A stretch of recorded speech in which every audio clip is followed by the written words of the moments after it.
కవి ఉద్యమకారుడు కలేకూరి ప్రసాద్ వర్ధంతి మే 17. కలేకూరి ప్రసాద్ కంచికచర్ల గ్రామానికి చెందినవాడు, కృష్ణా జిల్లా.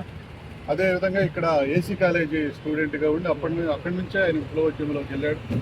విప్లవోద్యమంలో ఒకవైపు విప్లవకారుడిగా, వివరసంలో విప్లవ రచయితల సంఘం సభ్యుడిగా, అదేవిధంగా జననాట్య మండలికి కావాల్సినటువంటి పాటలు కరంభూమిలో కూర్చున్న పువ్వులు కానీ, కారంచేడు ముగ్గు కథ దగ్గర నుంచి విప్లవోద్యానికి సంబంధించిన కంట్రిబ్యూషన్, సాహిత్యానికి సంబంధించిన కంట్రిబ్యూషన్ అతను ఉంది.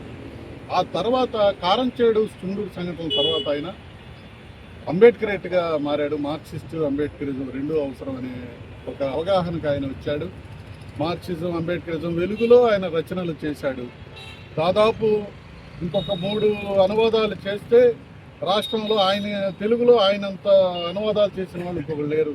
అట్లా ప్రతి సాహిత్యాన్ని పాబ్లో నెరూడా దగ్గర నుంచి, తర్వాత మహాశ్వేతాదేవి దగ్గర నుంచి, అరుంధతి రాయ్ దగ్గర నుంచి చాలా నవళ్ళు, సాహిత్యానికి సంబంధించిన అనువాదాలు ఆయన చేస్తున్నాడు.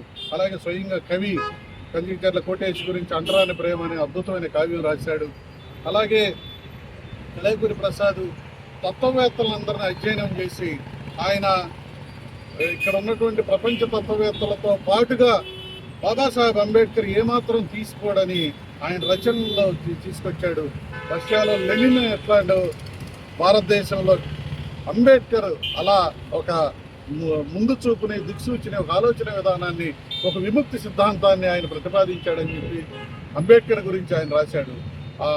అటువంటి గొప్ప కవి, ఉద్యమకారుడు, అనువాదకుడు, పాట రచయిత, ఇన్ని టాలెంట్లు, ఇన్ని విలక్షణమైనటువంటి సృజనాత్మక శక్తి ఉన్న కలేకూరి ప్రసాద్ గారికి ఇక్కడ బీసీకే, భీమసేన సేవాదళ్ళు, అలాగే ఇండియన్ లేబర్ పార్టీ, బీఎస్పీ, ఇంకా భీమసేన సేవాదళ్ళు, ఈ సంఘాలన్నిటి తరఫున ఘనమైన నివాళులు అర్పిస్తున్నాను. జై భీమ్.